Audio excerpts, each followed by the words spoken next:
Kamusta, wonderful bookworms all over YouTube? My name is Gerald. Welcome to another video! Eh, kung anong post na gagawa ko. Bago po tayo magsimula, kung napapansin nyo pa medyo namumula yung mata ko, yes, that is because akala ko may sore eyes ako, pero false alarm lang pala, hindi pala siya sore eyes, na-irritate lang siya. Anyway, today I'm going to share with you guys my April TBR o yung mga libro na babasahin ko for the month of April. Sobrang saya ko last month kasi naka-5 libro ako for the month of March. And March is a busy month for me. Sobrang daming paperwork, sobrang daming tinatapos, sobrang daming ginagawa. But nakapagbasa ako ng 5 libro. May himala mga kababayan, may himala! Ngayong April, I only have 1 week to work and the other 3 weeks, I will spend it as a vacation. Ibig sabihin na mas marami akong tayo magbasa. We are expecting good things from this reading capability of me.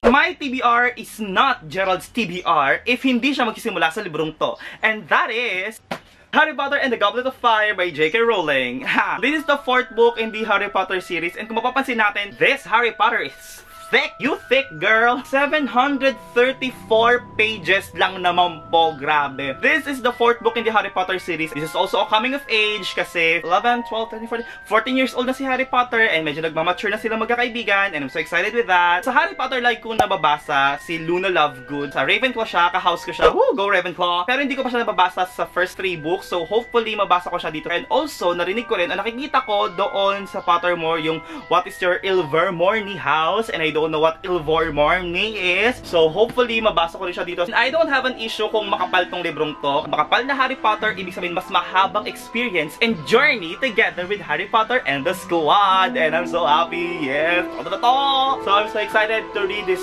4th book. So that is my first book for the month of April, Harry Potter and the Goblet of Fire. Next book on my TBR is Spielberg's April Book of the Month. Ang theme namin is Fun in the Sun. Namili kami ng light read story na may na summer yung theme, something like that. Kasi summer na ngayon, sobrang init sa Pilipinas. And wala nang lalite pa at sa summary pa. Summary, may ganun ba salita? Sa YA Contemporary Love Story Novels. At ang aming napili ay The Unexpected Everything by Morgan Matson. And kung makapal ang Harry Potter, makapal din po siya. 519 pages. 519 pages. Grabe, makapal din talaga siya. We are going to follow our main character, Alexandra, or also known as Andy. Planado na lahat ng mangyayari sa summer ni Andy. Habang iniintay niya yung mga plano na yon, nagtrabaho siya as a dog walker. But, nasira lahat ng plano niya for the summer. Yung isa niyang plano is magkakaroon siya ng pre-med internship. But what happened is na-withdraw yung request niya. So, hindi niya na alam paano gagawin niya. Lahat ng friends niya may mga plano na rin. Sa tingin niya, siya ay may stuck na lang sa pagdo-dog walk for the rest of the summer. Pero hindi niya alam, ang summer palang paparating na ito is full of life-changing events. So, it's going to be a life-changing summer for her that involves the relationship between her and her father, tests of friendship, and of course, new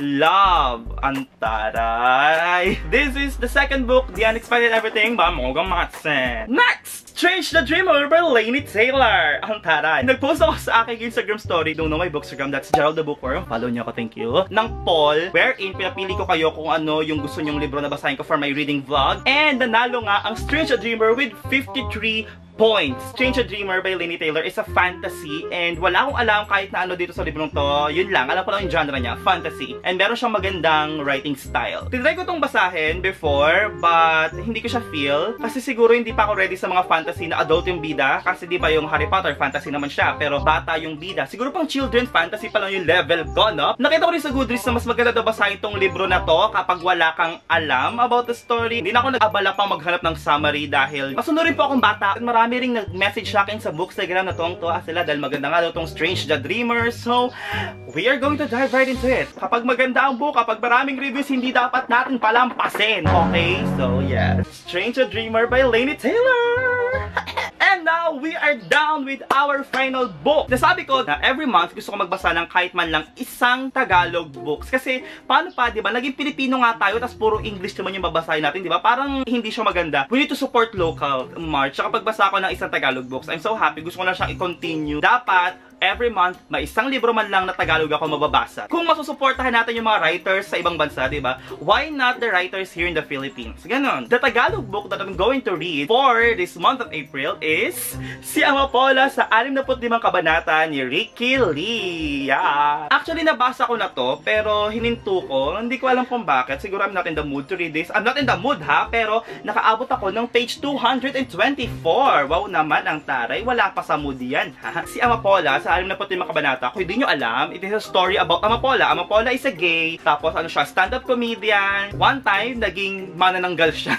Naging manananggal si Amapola. At hindi lang doon natatapos ang kanyang istorya ha, di ba naging manananggal siya. Meron pang propesya na siya daw ang itinakdang magligtas sa Pilipinas. Ang taray. I love it. We are going to follow Amapola sa kanyang pagtatraining as a manananggal, as tagapagligtas ng Pilipinas. Tatanggalin na natin itong bookmark na to sa page 225. Ilalagay na natin siya dito sa chapter 1 dahil of course, sisimulan ko siya ulit.